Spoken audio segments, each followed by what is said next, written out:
Si hay algo que nos acerca a sentir una sensación de satisfacción y gratitud por el trabajo realizado, es tener claro para qué y por qué hacemos las cosas.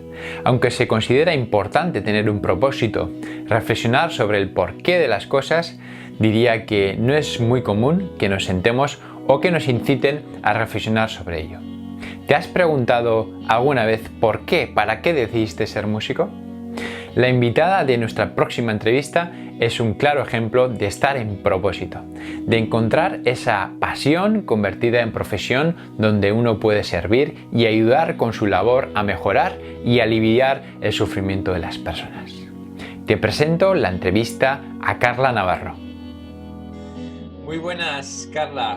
Muchísimas gracias por aceptar esta invitación y estar aquí en Músicos al Poder. Para mí es un placer, Luz, estar aquí y compartir este ratito con vosotros. Genial, Carla. Bueno, con la charla previa que hemos tenido, ¿no? Antes para calentar un poco los motores para la entrevista y leyendo tu currículum, tu proyecto y todo esto, pues la sensación que tengo es que tienes muchísimas cosas para contar, muchísimas cosas súper interesantes, reflexiones súper interesantes y, y estoy como algo nervioso a ver si acierto con las preguntas o con las cosas que te vaya comentando para que realmente cuentes todo eso que tienes para contar, ¿no? Por lo tanto, pues si te parece, arrancamos comentando un poco cómo fueron tus inicios, ¿no? Esa Carla Navarro que está estudiando cello en el Conservatorio Superior y termina esos estudios y cómo termina siendo musicoterapeuta. Pues yo siempre lo digo, yo creo que la musicoterapia me encontró a mí, porque para mí la música siempre ha sido muchísimo más que tocar un escenario. De hecho, hay poca gente, mira, yo creo que lo voy a decir aquí porque hay muy poca gente que lo sabe, aparte de mi familia. Yo desde muy pequeña le ponía música a los gatos. Yo vivía en el campo, tenía un montón de gatos, y entonces le ponía diferentes músicas y te lo juro que porque me encantaba ver las reacciones que tenían, los tumbaba en la cama, les ponía música, se quedaban como en alteración de conciencia. Y decía, mamá, si la música hace tanto en mí y en los animales, tienen que hacer mucho más, ¿no? Pues mi vida con la musicoterapia comenzó cuando yo estudiaba en Oviedo y teníamos un profesor que ahora ya está jubilado, que es Miguel Fernández, que nos daba organología y acústica. Creo que es porque en toda carrera, ¿no? Y sobre todo en nuestras carreras musicales, siempre hay como personas que te marcan y que las llevas contigo siempre. Y como que sus palabras te van acompañando y sobre todo te van haciendo tomar buenas decisiones, ¿no? Y me acordaré siempre que estábamos en una clase de organología y él trajo instrumentos, pues son típicos instrumentos de la prehistoria, bla, como lo utilizaban a lo largo de los años, y nos trajo una caracola de mar. Y yo, que venía de Canarias, venía de Tenerife, lo primero que hice fue ponérmela en el oído para escuchar el sonido del mar. Entonces me acordaré siempre de que Miguel, que me hacía un sentido del humor buenísimo, me abrió la ventana y me dijo, Carla, te abro la ventana para que te llegue el mar desde Gijón, ¿no? Esa clase, bueno, aparte de ser realmente clarificadoras, porque nosotros los músicos, yo creo que gran parte de nuestra carrera pasamos solos con nuestro instrumento y obcecados en llegar a la máxima perfección, ¿no? Y muchas veces el resto de la música es como que no existe. Pues sí, pero y tenemos una visión muy integral de toda la música, pero es verdad que estamos como muy centrados. Y en acústica nos empezó a hablar de los hercios, que es lo que no escuchamos, pero sí percibimos. Entonces no me acuerdo de siempre que nos ponían decibelios, hercios, y el cuerpo se te ponía hasta mal, y era como, qué horror. Y él fue la primera persona que habló de musicoterapia, y cuando lo dijo, dije, esto soy yo. Y él fue realmente, sin saberlo, el que, el que cambió el rumbo de mi vida. Después, por cosas de la vida, con un luthier de allí de Asturias, me puso en contacto con una chelista de Barcelona, hice una prueba y me fui a estudiar con ella, ¿no? Y yo empecé a estudiar musicoterapia antes de acabar el superior, un año antes. Dije, no voy a esperar. En 2007, de hecho, después pensé, ay Dios mío, la he liado. porque acabar un superior y empezando la musicoterapia era tremenda. Pero, como siempre digo que los músicos somos personas de alto rendimiento, que nos van a marcha porque tenemos muchas, muchas, muchas horas de estudio. Yo llevo toda mi vida trabajando mucho, entonces tampoco me supuso un gran cambio, ¿no? Pero, pero fue realmente interesante y de hecho en mí siempre digo que la musicoterapia me salvó la vida y me cambió la vida, porque los músicos es verdad que en nuestras carreras, como te decía, pues nos encontramos de todo, ¿no? En ese camino y muchas veces la música, que es nuestra gran pasión, la vivimos de una manera muy diferente. Ahora para mí la música es vida, no es una nota. Y eso yo siempre se lo agradeceré a él. Y eso Eh, hizo que acabara aquí. Genial.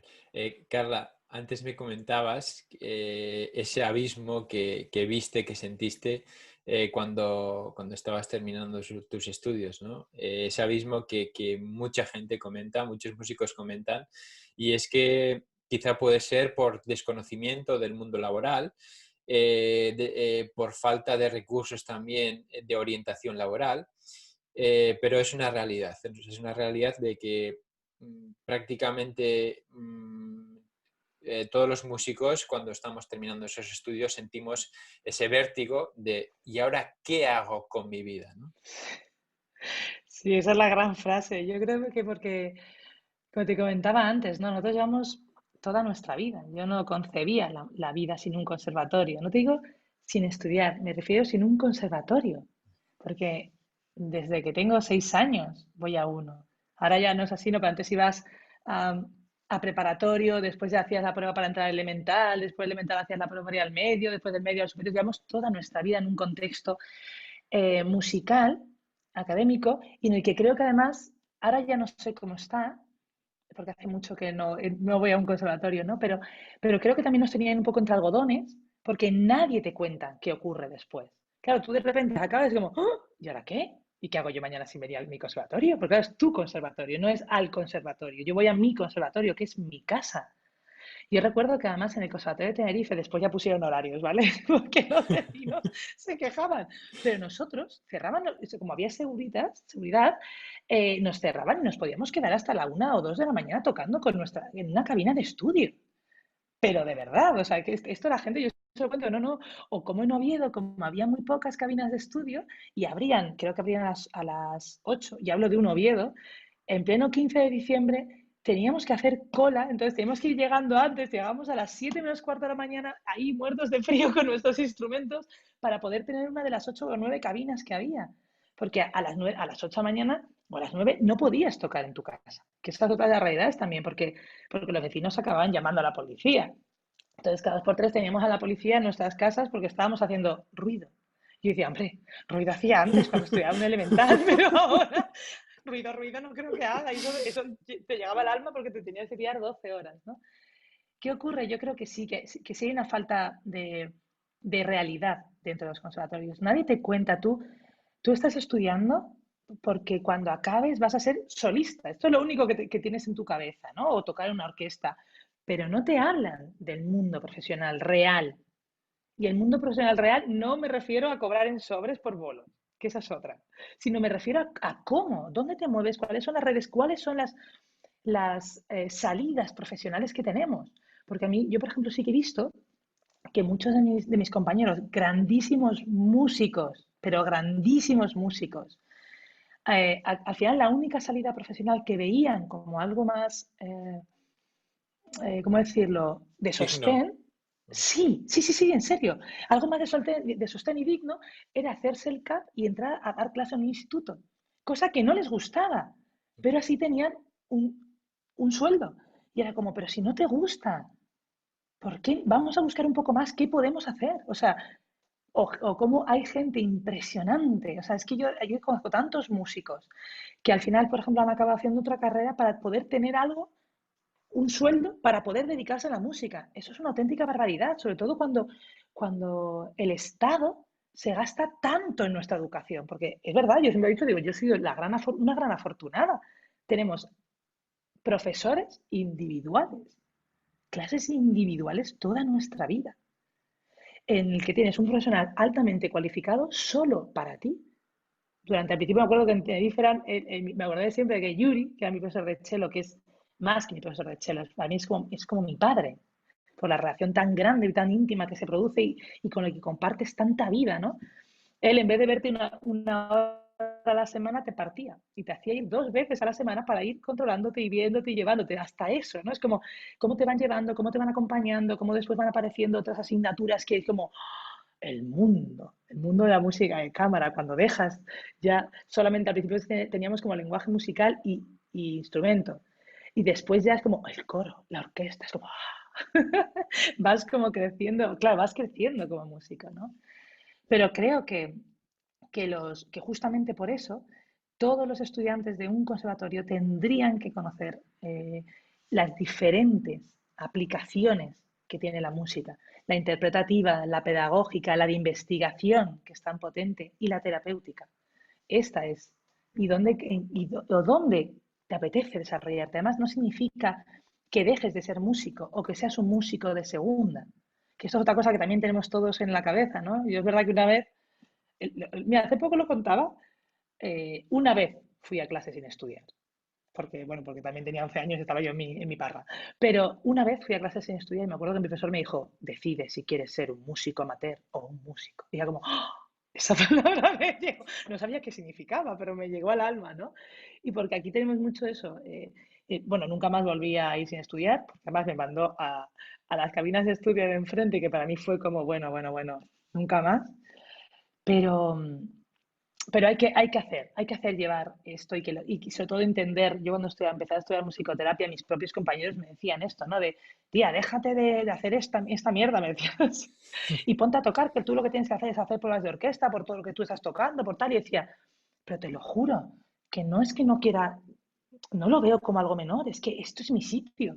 Pero incluso al principio un poco mi familia me decía, pero Carla, tú lo que tienes que hacer es entrar en una orquesta, que es que, claro, si es que tú lo que tienes que hacer, y yo como, pero ¿por qué tengo que hacer eso? Si es que eso no soy yo. Me encanta, he tocado muchísimas orquestas, me lo pasé muy bien tocando con la IOA, con la Internacional Alemana, conocía cientos de músicos de muchos países, he tenido experiencias maravillosas, la música me ha llevado a sitios mágicos, pero ahora me lleva a sitios todavía mejores.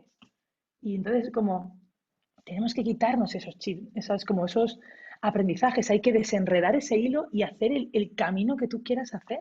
Porque a día de hoy, Elur, te lo juro, todavía hay gente que me dice, si tú lo que tienes que hacer es tocar, y yo, pero si yo toco, lo que pasa es que este es mi sitio. Yo toco con otro tipo de personas. No significa que mi parte de música haya desaparecido. De hecho, yo necesito la música para vivir, necesito tocar para vivir. Y porque soy música.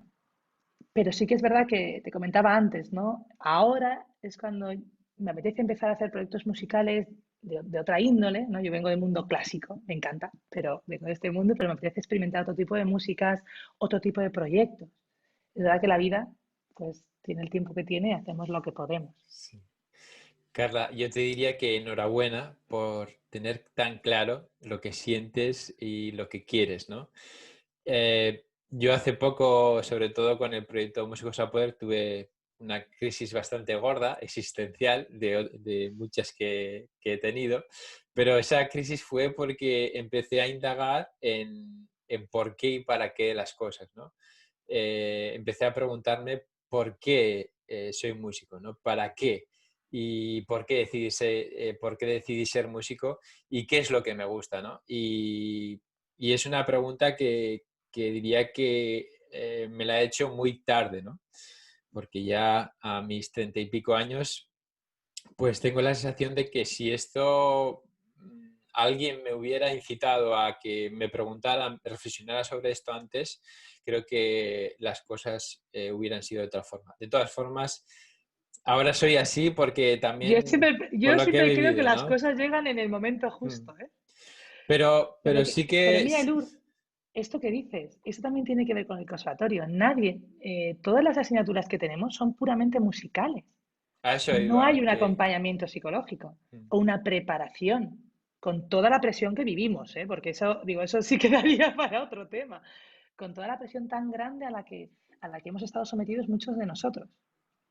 Y lo que veo es que, por ejemplo, ahora cuando te estaba escuchando, ¿no? Veía que estaba muy, muy claro y que había una reflexión muy profunda sobre esto, ¿no? ¿Qué es lo que me gusta y para qué hago música? Una reflexión que quizá hace falta en el mundo musical, porque a veces quizá funcionamos en piloto automático, persiguiendo no sabemos qué, todo eso que has contado antes, ¿no? Y sin indagar realmente lo que nos puede hacer felices y encontrando eso que nos puede gustar, ¿no?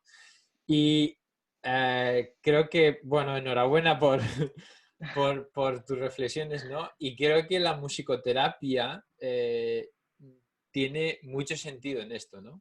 Tiene un porqué y un para qué muy profundo. Sí que lo tiene. Mira, te estaba escuchando, pero antes de nada te iba a decir una cosa, digo, porque te estaba escuchando el... Yo creo que a mí nadie me preguntó quién es Carla, incluso tocando, porque yo recuerdo que para el superior, para acabar el superior, yo hice mis propias cadencias de Haydn. Y, y esto le chocó a mucha gente, pero como, ¿pero por qué tenemos que tocar todos lo mismo, en el mismo curso, en el mismo... Bleh? Incluso yo acabé con una sonata de Barber. Y era como, esto normalmente no se hace. Digo, ¿pero por qué no se hace? Si lo más, es que lo más moderno que tocamos es un Sostakovich, y hace muchos años que murió. Entonces, ¿quién eres tú? Es que a mí nadie me dijo, oye, Carla, ¿tú quién eres? No musicalmente, ¿tú quién eres? ¿Qué tienes dentro? ¿Qué quieres contar al mundo? Porque nosotros, eh, al final, es verdad que nos hacemos intérpretes, pero realmente no somos intérpretes, somos reproductores de música. De hecho, yo no sé si ahora, porque hace mucho que eso lo dejé de un lado, pero me acuerdo que vendían los CDs de acompañamiento instrumental. Y tú estabas en tu casa tocando con la orquesta detrás. Y claro, era un agobio porque era como, jolín, hay que llevarlo tan a tiempo porque esta orquesta no te espera, ¿eh? Esto sí que no, esto no sienten con más que las orejas. Y hago, pa, pa. Entonces, esa es la forma que tenemos que tocar, tucu, tucu, tucu, tucu, tucu, todos. Y es como, uno, nadie nos pregunta quiénes somos, qué queremos y para qué estamos aquí. Porque entonces mucha gente se sorprendería. Es verdad que dentro además de esta presión académica hay otra presión, que es la que uno mismo se pone, porque yo creo que pocas veces tenemos un contexto en el que podamos agradecer a nuestras familias el esfuerzo tan grande y económico que hacen, tanto en la compra de instrumentos, porque claro, ya te tienen que comprar un instrumento y no vale cualquier instrumento. Un violonchelo no vale cualquier violonchelo, una percusión, etcétera, ¿no?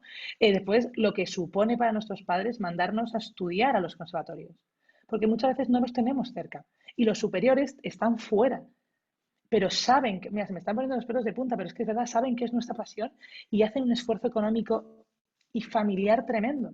Y nuestros propios hermanos, que hay algunos en los que no se pueden estudiar a otra universidad porque tú estás estudiando en otra comunidad autónoma, con todo lo que ello significa.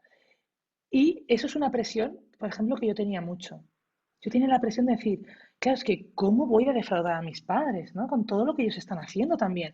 Hasta que dije, y me ha costado muchos años quitarme la mochila, ¿eh? Esto no es de un día que otro dice Carla, venga, me voy a quitar, voy a hacer esto. No, no.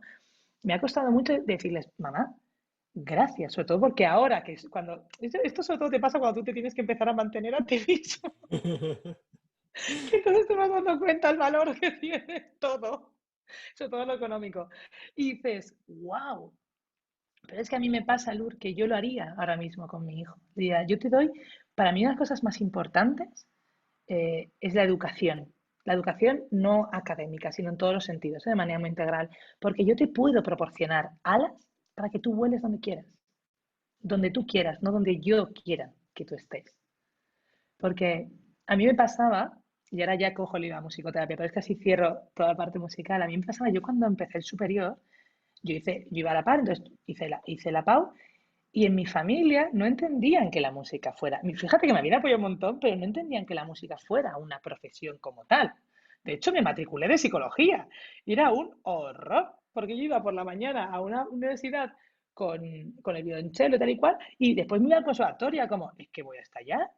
En plan, mamá, papá, os juro que estoy estudiando una carrera. Entonces, todo eso yo creo que también, por eso te decía que a mí la musicoterapia me salvó la vida, porque me hizo, ¡fua!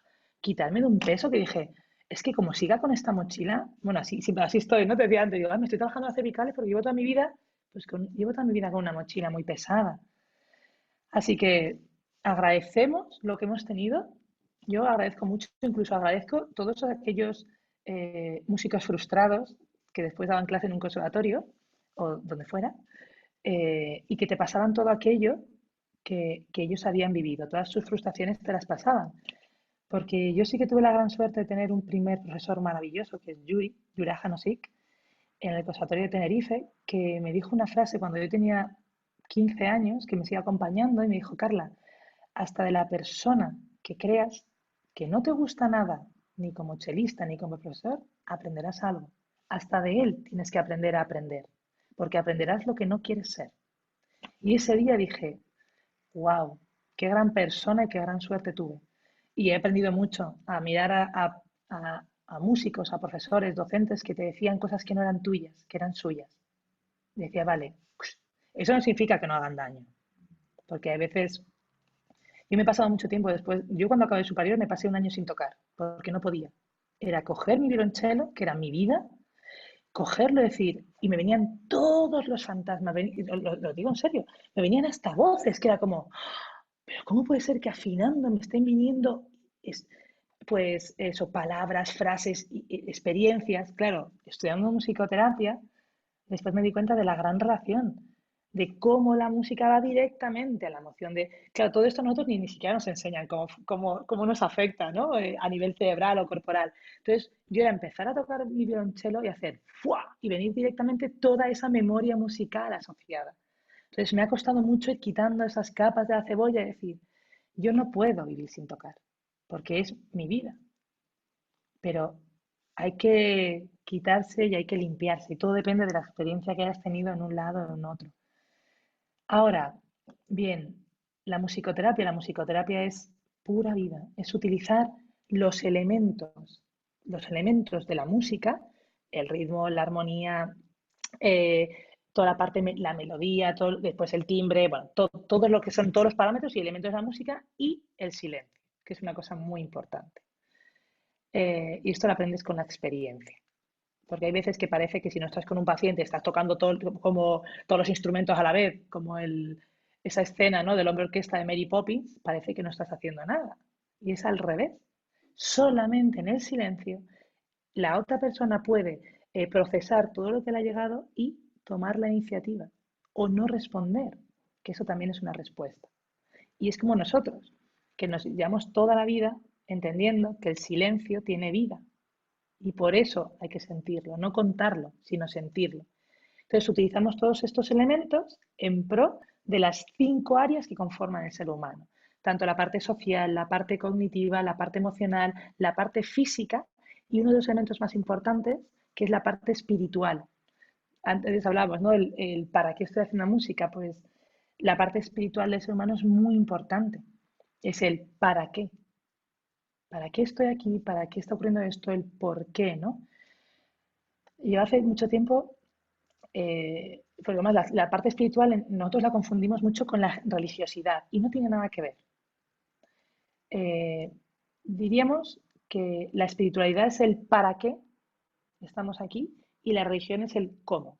¿Vale? Una cosa como muy sencilla, pero sería como esas dos formas de decir, cada uno a través de una religión o a través de la no religión o de las creencias se va cómo voy estando aquí. Y lo otro es el para qué. Y nosotros utilizamos la música, por eso digo que en una gran forma, para abordar objetivos terapéuticos dentro de cada una de estas áreas, que después se interrelacionan, porque no puedes estar trabajando una rehabilitación de la marcha si no estás trabajando también un aspecto social, porque al final la marcha te lleva también a lo que es el mundo social en el que te rodeas, o todo el aspecto cognitivo que va justamente relacionado con la marcha. O sea, no puedes trabajar áreas separadas, sí, pero entendiendo el ser humano de esta manera, de una manera muy, muy, muy integral. Y como yo siempre digo que jugamos con ventaja, porque la música aborda todo esto. Genial, Carla.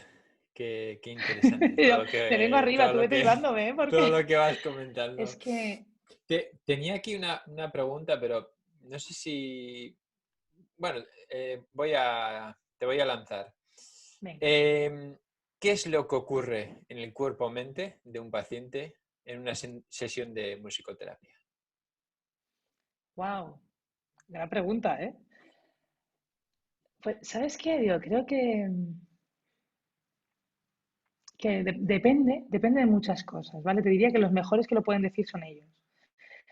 Yo te puedo decir cómo intento que influya. Primero, no está separado. Tú, por ejemplo, bueno, es que creo que para responderlo, una cosa es a nivel, por ejemplo, de cerebral, ¿vale? De cómo se procesa la música, de cómo afecta a las diferentes áreas cerebrales y cómo entonces funciona o perdón, la música tiene ese efecto. O a nivel corporal, que es verdad que y esto hay muchísima evidencia científica ya, acerca de cómo, por ejemplo, la música aumenta la saturación de oxígeno en sangre, reduce la frecuencia cardíaca y tiene impacto en la frecuencia respiratoria o incluso en ¿cómo se llama? Ahora me sale la palabra, en cómo la sangre va yendo, o sea, como el flujo sanguíneo, que no me salía ahora, y cómo reduce el nivel de percepción del dolor o cómo reduce o minimiza el impacto del estrés, ¿no? O sea, pero no es solamente la música, que esto creo que sí que es importante decirlo, Luro. O sea, la música es terapéutica, tiene un efecto terapéutico, pero la musicoterapia utiliza la música como terapia, no en terapia. Hay mucha gente que todavía, por el desconocimiento, piensan que lo que hace un musicoterapeuta es que llega, pone música, ellos están relajados y entonces va haciendo todo este efecto. Este efecto lo tiene también en casa, con cualquier música que nos pongamos. No hay recetas musicales, esto sí que es importante también dejarlo claro. La música que en ti tiene un efecto, mejor dicho, en mí puede no tenerlo, porque tenemos que partir de la historia musical de esa persona, de la parte cultural, que es importantísima, de cuál ha sido tu ambiente sonoro desde antes incluso de nacer, porque no tiene nada que ver el registro vocal de una madre que hable en euskera, de una madre que hable en gallego, de una madre que hable en inglés, de una madre que habla francés, porque además, es que si me meto aquí ya no saldremos, ya te lo aviso porque me apasiona, es cómo se adquieren los patrones rítmicos y melódicos durante el último trimestre de gestación, como una forma de que el bebé venga ya preparado para el aprendizaje de su propia lengua materna, este imprinting que tenemos intraútero, ¿no? Y que además es impresionante como cada uno de nosotros tenemos un pequeño rango vocal muy parecido a las voces de nuestras madres. ¿Por qué? Porque tenemos toda su influencia durante las 40 semanas de gestación. Entonces, todo esto es lo que un musicoterapeuta cuando empieza con un paciente tiene que tener en cuenta y tiene que registrar, porque ni las músicas, ni las voces, ni nada es igual en uno que en otro. No significa, porque la gente me dice, entonces tú les pasas una evaluación inicial y trabajas con esas músicas. Digo, bueno, a veces sí, o a veces no. Claro, digo, no significa que tú no puedas abrir el abanico, anda que no hay música para utilizar, pero a mí lo que me está dando es información de por dónde voy a ir. Si la mamá escuchó música o no escuchó música, qué tipo de ambiente tenía en el trabajo, no, qué música le gusta, ¿no? O cuando alguna mujer embarazada me dice, oye, ¿me puedo poner rock and roll? Y digo, mamá, ponte lo que quieras. ¿A ti te gusta? Sí. Ya, pero es que como me han dicho que si le pongo Mozart se vuelve listo, digo, hombre, yo lo digo siempre y lo digo con cariño, Mozart murió loco, o sea, vosotros veréis. O sea, claro, es que el llamado efecto Mozart ha Efecto hecho mucho Mozart. daño. Es tremendo, ¿eh? Lo que ha hecho. Entonces, ¿qué música te gusta a ti? Porque además ahí sí que vienen hay tres formas de recibir la música a nivel intrauterina. Por un lado, por el tema auditivo, pero la primera es a través de la piel. Antes que el oído, la piel está recibiendo las vibraciones. Entonces, primero es vibrotáctil, después es auditiva. Pero la tercera vía es la vía que te conecta con tu madre a través del cordón umbilical. Mamá está escuchando una música que me gusta, mamá segrega endorfinas, endorfinas que le llega al bebé. Entonces, es ahí, yo si me dices, ¿por dónde empiezo siempre? Por ahí, por la etapa perinatal. Ahora, el efecto que tiene a nivel mente-cuerpo es impresionante. Un ejemplo, te podría decir, ay, es que tengo un montón de ejemplos, pero te voy a contar uno de una persona maravillosa, mayor. Yo cuando estaba estudiando musicoterapia, una de las prácticas que hice, que no tiene nada que ver con mi contexto actual, pero que me enseñó mucho, fue con Gent Gran, que le llaman en Cataluña, ¿no? Con la tercera edad, con Gent Gran. Y entonces, con un musicoterapeuta que me enseñó mucho, Marc Corominas, que más utiliza, este sí que utiliza las tecnologías dentro de lo que es la práctica de musicoterapia, grabábamos diferentes voces, diferentes canciones de cada una de las personas y después les hacía una maquetación, bueno, hacía unas cosas impresionantes. Y la primera vez que esta mujer escuchó su propia voz, se echó a llorar porque escuchaba la voz de su madre. Ella no se reconocía su propia voz, sino que reconocía la voz de su madre. Entonces, yo, si me pregunta, bueno, totalmente emocionada. Entonces, tú ves, dices, ¿qué efecto tiene eso en la otra persona? Muchísimo. A nivel emocional, a nivel psicológico, a nivel de cuerpo, a nivel de expresión, porque era una mujer con una demencia avanzada que a través de escuchar su voz, escuchó la voz de su madre y ya empezamos a hacer toda una parte de terapia más cognitiva, de recuerdos, de memoria a largo, corto y medio plazo. Pero, por ejemplo, te diré que en otro colectivo totalmente diferente, en pacientes pediátricos con los que yo trabajo ahora, ves cómo la música influye en la toma de iniciativa para la expresión vocal o el movimiento voluntario para tocar un instrumento. Creo que depende mucho, se puede hablar a nivel general de cómo influye la música en el ser humano a nivel psicológico, emocional, físico, fisiológico, y otro cómo incide en cada una de las personas que tenemos delante.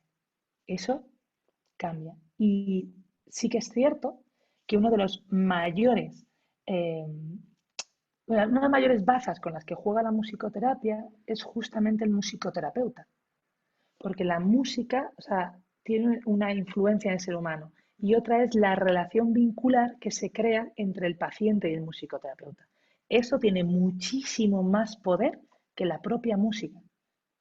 Cuando yo estoy contigo, si yo empezara contigo, como por ejemplo con uno de los pacientes más pequeñitos, ¿no? Con los que he estado, pues 400, 500, 600 gramos en una UCI neonatal, haciendo musicoterapia sobre el cuerpo de su madre, yo lo primero que hago es, antes de empezar a hacer el estímulo musical, decirle a la mamá dos o tres palabras, decirle que ella es quien mejor, porque es la verdad, es quien mejor conoce a su hijo, que es verdad que al principio yo voy a empezar a tocar y entonces el bebé, como es la primera vez, seguramente tendrá respuestas motoras, fisiológicas, porque es un estímulo que desconoce, que ella me tiene que ir diciendo, porque ella es su madre. Y que solamente va a respirar, que su respiración no tiene que hacer nada, pero su respiración va a marcar el ritmo que yo lleve. Porque ese es el ritmo que el bebé necesita, no el que yo, musicoterapeuta, creo que necesita. No, no, es su madre va respirando, este ritmo es el que le llega al bebé, aparte del ritmo cardíaco, pero esta es la respiración que le va a ir moviendo y ese es el ritmo que yo tengo que seguir, porque es su ritmo. A partir de ahí ya empezamos otro trabajo. O, por ejemplo, niños que son incapaces de expresar verbalmente, pero sí son capaces de respirar y con su respiración están cantando. Eso es música. Wow, se me han puesto los pelos de punta. Carla, desde el desconocimiento y quizá pueda haber algún músico, alguna persona que esté viendo, escuchando esta entrevista, estará pensando, ostras, me atrae esto de la musicoterapia, ¿no? Y yo desde el desconocimiento, ahora cuando te estaba escuchando, estaba como intentando crear un plano o una imagen de Carla en una de sus sesiones. Pero me cuesta, desde el desconocimiento, me cuesta ver eso en la práctica cómo es. ¿Nos podrías explicar cómo es un día de sesión Un día a día.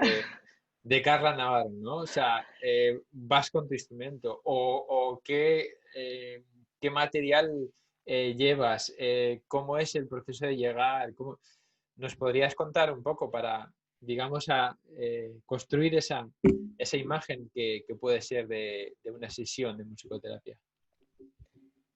Vale, te voy a contar primero, ¿vale? Os la voy a contar realmente cómo es una sesión de musicoterapia. Por ejemplo, en el colectivo en el que yo me desarrollo, yo trabajo en cuidados paliativos pediátricos. Dentro de la unidad de cuidados paliativos pediátricos de Aragón y yo hago atención domiciliaria, porque el hospital no es un sitio para vivir y se intenta que no sea un sitio para morir. Mi día a día comienza, me veréis siempre con una guitarra, ahora llevo una tambura, una maleta con un Mickey muy grande, un Mickey Mouse, Antes llevaba un azul, pero la he cambiado para un poquito más de color. Tambores, panderos, y dentro de esa maleta yo llevo muchos instrumentos musicales. Llevo percusión, llevo instrumentos melódicos y llevo también mucho material de estimulación multisensorial. Llevo sánsulas, hay veces que llevo el cello, cuando es que tengo que ir midiendo un poco, tengo que ir midiendo cuántas cosas puede cargar mi espalda, que esta es Sí, otra. sí. Pero la sesión, yo lo que hago es desplazarme a sus domicilios y la sesión comienza cuando la familia abre la puerta, porque ahí ya me está dando mucha información. Yo hablaba, te comentaba antes de los radares, ¿no? Yo voy con los radares muy abiertos, yo tengo la gran suerte de como músico haber, no sé, de manera natural, haber incorporado esto, ¿no? Y entonces ya, quién me abre la puerta, cómo me abren, lo que me están diciendo y lo que no me están diciendo. Y dónde está colocado el niño, dónde vamos, etcétera. Y lo primero que hago es intento, si es las primeras veces que estoy yendo a su casa, intento que todo su material lo dejo fuera porque si no parezco un elefante entrando en una chatarrería. Pero una vez que me conocen y que ya me cogen cariño y ya me dejan entrar con todo lo que trae Carla, depende de cada una de las sesiones, porque las semanas tienen muchos días, muchas horas, y yo tengo muy claro cuál es el objetivo terapéutico que quiero trabajar y el instrumento o el medio me es igual.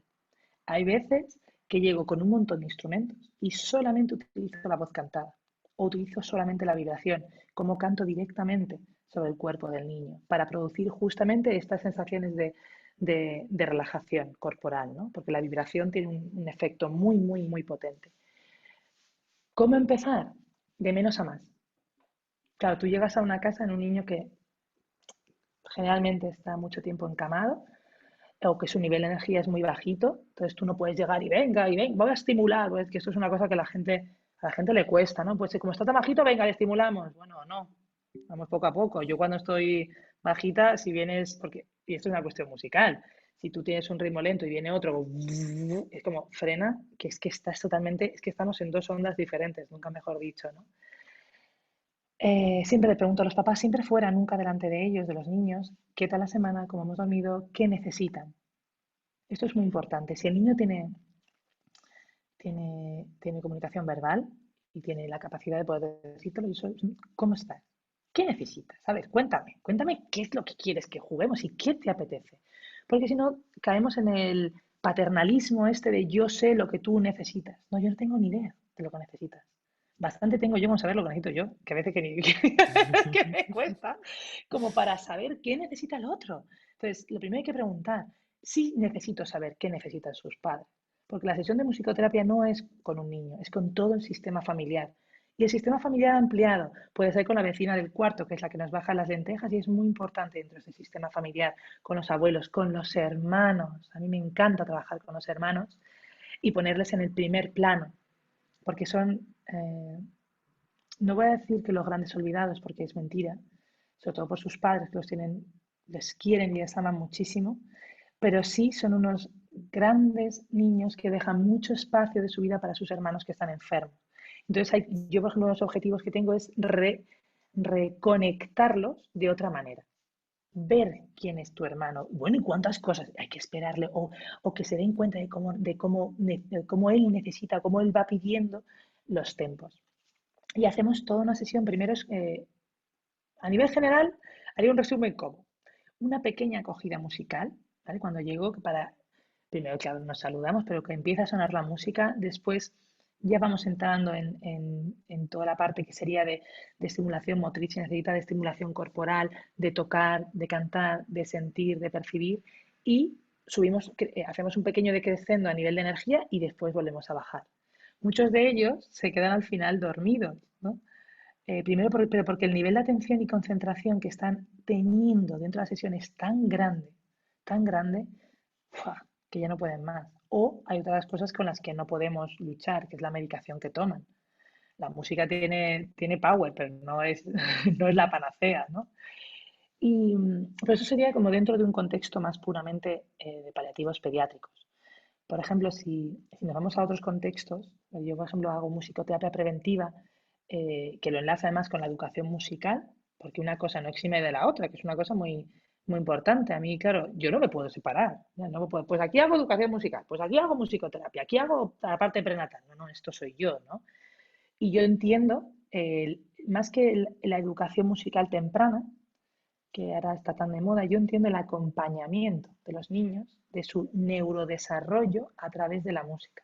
Cómo gateamos, cómo empezamos a trabajar la verticalidad, qué necesitas, cómo gestionamos toda la parte conductual, emocional, psicológica de los niños, así como va pasando pues, su proceso evolutivo, ¿no? A los 2 o 3 años que empieza esta separación también de la figura materna, del yo sobre ti, entonces todo esto lo trabajamos dentro de las sesiones, que ahí sí que son familiares. Y yo hasta los 7 añitos trabajo con los, yo siempre digo que trabajo con padres, no trabajo con niños, entonces yo trabajo con ellos dentro, porque los padres somos un pelín coñazo de vez en cuando, y yo soy la primera, y necesitamos también gestionar muchas cosas de nuestro día a día, de cómo vamos y ser capaces de ver a nuestros hijos desde fuera, que esto es muy importante, porque solamente si soy capaz de verle, le podré dejar ser. Y entonces aquí es muy diferente, porque, bueno, muy diferente o no, todo depende. Igual, ellos entran en el espacio musical ya con una música que les va cogiendo, después hacemos todo un saludo grupal e individual, porque somos un grupo de personas, somos una comunidad sonora, pero el individuo, el yo, tiene que estar. Y después de ahí sí que nos pasamos ya a una parte más rítmica, de trabajo corporal, de movimiento, siguiendo la teoría del movimiento de Laban, o sí que hacemos toda una parte de chant, de song, movimiento libre, interpretación musical, diálogos, etcétera, y finalmente acabamos construyendo. Y esto es una cosa que ha ido cambiando con los años. Acababa siempre con una pequeña relajación para intentar, hasta que me di cuenta de que si todo lo que has vivido lo llevas dentro, no puedes intentar que se relajen porque más va a ser mentira. Y yo siempre digo, papás, perdón, que me sale fatal. Pero claro, que no es que me salga fatal, es que era incapaz de abrir más los radares y darme cuenta de que los niños no necesitaban eso. Entonces, ahora lo que hacemos es, yo saco material libre y construimos. Material para construir, pueden ser bloques, pueden ser miles de historias, conchas, que cada uno hay libertad absoluta para construir. Y todo esto que hemos estado experimentando a nivel corporal, vivencial, después lo que hacen los niños construyendo es como lo llevándolo, focalizando y haciendo cada uno su propio proceso. Entonces, es muy, muy, muy diferente de la utilización de la musicoterapia en diferentes contextos. Pero eso sería como un gran resumen. Es más fácil verlo que explicarlo, tengo que decirlo. Carla, muchísimas gracias por contarlo de la forma que has contado. A mí ahora tengo otra idea de la musicoterapia y enhorabuena también por, no sé, por tu dedicación y entrega, ¿no? que tienes con tu oficio, que ojalá haya más personas como tú. Carla, antes de comenzar la entrevista, me contabas bueno, una anécdota, una vivencia o vivencias que sueles tener, ¿no? En situaciones que, bueno, en la sociedad quizá situaciones que nos crean escalofrío, tristeza, que no son fáciles de digerir, pero que tú me describías como una experiencia bonita, ¿no? Incluso, si no me equivoco, me has dicho que una de las experiencias más bonitas. Sin embargo, en esa experiencia bonita, digamos, había un bebé que se estaba muriendo, ¿no? Y me he emocionado y ahora también sentí un escalofrío cuando digo esto, ¿no? Si te parece, nos puedes contar cómo es este proceso y lo que me has contado antes, ¿no? ¿Cómo has llegado tú a sentir paz en ese contexto escalofriante, ¿no? Claro, hay que partir del hecho de que la muerte en nuestra sociedad es un tabú enorme. Y la muerte de los niños es un tabú todavía mayor, porque nadie está preparado para pensar que un niño se pueda morir, ¿no? Yo tengo la gran suerte, porque es una suerte, de trabajar en un equipo de paliativos pediátricos que nos apoyamos mucho, y hablo femenino porque somos todas mujeres las unas en las otras en el trabajo que hacemos, y confiamos plenamente, ¿no? La intervención no la hago yo sola, sino yo puedo estar yo, pero yo llevo todo mi equipo detrás, igual que en todas las casas a las que visito, ¿no? Siempre digo que las llevo en mi bolsillo. Y actualmente lo que en Aragón, que es donde nosotras estamos, comenzamos por un caso justamente de este bebé, ¿no? Que nos dio la posibilidad de que el equipo de pediatras y enfermeras de la unidad pensara con el equipo de UCI y les propusiera hacer una adecuación de medidas terapéuticas, que es quitar las medidas de soporte vital al niño, hacerlo con musicoterapia. Hacerlo con musicoterapia, ¿por qué? Porque la música modifica el entorno. Eso es lo primero. Después, reduce el nivel de estrés y de ansiedad también en los profesionales sanitarios que están haciendo este procedimiento, porque no es fácil.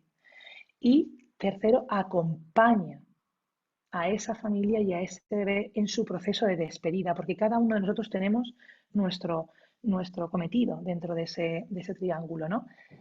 Y la verdad que es cierto que, que cuando tú le puedes contar a alguien que acompañas, pues eso, no estaban los propios médicos de la UCI, las enfermeras de UCI, la pediatra de mi unidad, la enfermera de mi unidad. Y entonces yo lo que hice fue comenzar con la familia, con el bebé, viendo cuál iba siendo su ritmo respiratorio y su ritmo cardíaco, y en el momento de justamente proceder a la extubación del bebé, ahí subí un pelín la intensidad musical porque también se subía un pelín el, el momento, además físicamente hay que subir un tubo, no mucho porque tienes que medir justamente, tienes que medir muchas cosas. Tienes que medir tanto el tema armónico, el tema rítmico, el tema de volumen, como las palabras que dices. Porque eso sí que es muy importante. Una palabra con muy buena intención dentro de una melodía que yo pueda decir, a la otra persona cómo la puede recibir, ¿no? Recuerdo que la pediatra me miraba porque es un momento complejo, que tengo que ir midiendo muchas cosas, tengo que ir viendo muchas personas que estábamos allí. Fueron 20 minutos, porque además esta familia nos dejó grabar el procedimiento sin que se viera el bebé, pero sí que nos dejó grabar todo el proceso para que después pudiéramos, los pediatras, pudieran mostrarlo en una sesión clínica, explicarle a los demás profesionales sanitarios qué estamos haciendo y sobre todo el para qué utilizar este tipo de terapia no farmacológica como es la musicoterapia, ¿no? Ese fue un grandísimo, grandísimo regalo por parte de la familia y es verdad que duró unos 20, entre 20 y 25 minutos, pero que a nosotros se nos hizo cortísimo. Yo estuve acompañando al bebé después de la extubación hasta un poquito después de que dejara de respirar. Yo sabía que era una familia católica porque lo habíamos hablado, entonces sí que cogí una melodía, cogí una melodía e improvisé sobre algo muy católico que yo aprendí con mi abuela, que es cuatro esquinitas tiene tu cama, cuatro angelitos que te acompañan, ¿no? Entonces improvisé toda esa melodía con esta letra, porque eran las mejores palabras que le podía decir, ¿no? Dentro de este contexto. Entonces estuvimos cantándole, diciéndole lo mucho que le querían y que cómo estaba con su familia, cómo estaba acogido, y a los 3 5 minutos después de dejar de respirar fueron saliendo también el resto del equipo, nos quedamos 2 o 3 personas. Yo seguí sonorizando porque tienes también que medir cuándo quitas la música, no puedes meter un tajo y te quedas sin respiración, sino fuimos bajando la intensidad musical hasta que apareció un silencio, pero es un silencio diferente, porque en esa habitación ya se había quedado la música acompañando. Y les dejamos su momento, porque también es importante saber cuándo uno tiene que estar en silencio. Y del silencio dicen muchas cosas. Yo siempre he creído que un concierto o una música en un mal sitio es ruido. Y eso hace que tengamos. Pero si bien os lo cuento y a todo el mundo le puede parecer increíble, yo sí que fui consciente del acompañamiento que estábamos haciendo, lo que significaba ese momento, pero yo me fui con una grandísima sensación de paz, una grandísima sensación de paz, porque ojalá todas las salidas de este mundo fueran con música, fueran así, y ojalá incluso la mía fuera así. Hubiera un equipo de personas que entienden el cuidado de la vida hasta el final, porque yo trabajo con niños que están vivos, no trabajo con la muerte. Esto es una cosa muy importante. Los cuidados paliativos no son sinónimo de muerte, son sinónimo de vida, de vivir hasta el final de tu vida y de vivir bien, de vivir como tú quieras vivir. Entonces, es, es muy potente, pero es precioso, precioso. A mí es de las cosas que más me ha cambiado la vida. Bueno, gracias, Carla. Eh, Estaba pensando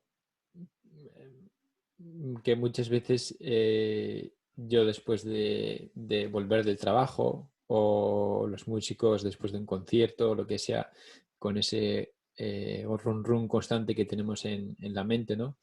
Estaba pensando en que muchas veces he estado pensando, ¿no? en cómo desconectar. Y ahora cuando te estaba escuchando y cuando has dicho que ya te marchaste, eh, te iba a preguntar, ¿cómo desconectas de todo esto? Porque, bueno, en cierto modo hay que continuar después con tu vida, ¿no? Y hay cosas mundanas que hay que hacer, como cocinar, comer, cuidar a tu familia, etcétera, etcétera, conducir un coche. ¿Cómo se desconecta de todo esto? A ver, es complicado quizás explicarlo. Es que te voy a contar la primera vez que un niño falleció en Madrid, porque creo que ahí dice mucho, ¿no? Yo la primera vez que uno de los niños que estaba acompañando falleció, me sentí mal por no sentirme lo suficientemente mal, ¿vale? Esto es una cosa muy rara. De hecho, yo llamé a la psicóloga de la unidad de paliativos de allí de Madrid, a Carola, y entonces nos atendió, nos acompañó y me dijo, pero a ver, ¿qué te pasa? Digo, Carola, es, eh, es muy triste porque yo, vamos, lloro por cada uno de los niños que acompaño y que fallece, y el día que deje de pasarme esto creo que dejaré de hacerlo, ¿no? Porque además forman parte de mí, de lo que soy, pero de hecho fuimos al tanatorio, me acordaré siempre porque su padre me abrazó y me dijo, mira Carla, ahora por fin estará cantando, ahora por fin podrá cantar, ¿no? ¡Wow! Y eso me atravesó de costado a costado, pero después, cuando salimos del tanatorio y lo que tú acabas de decir de que la vida sigue, yo me sentía mal.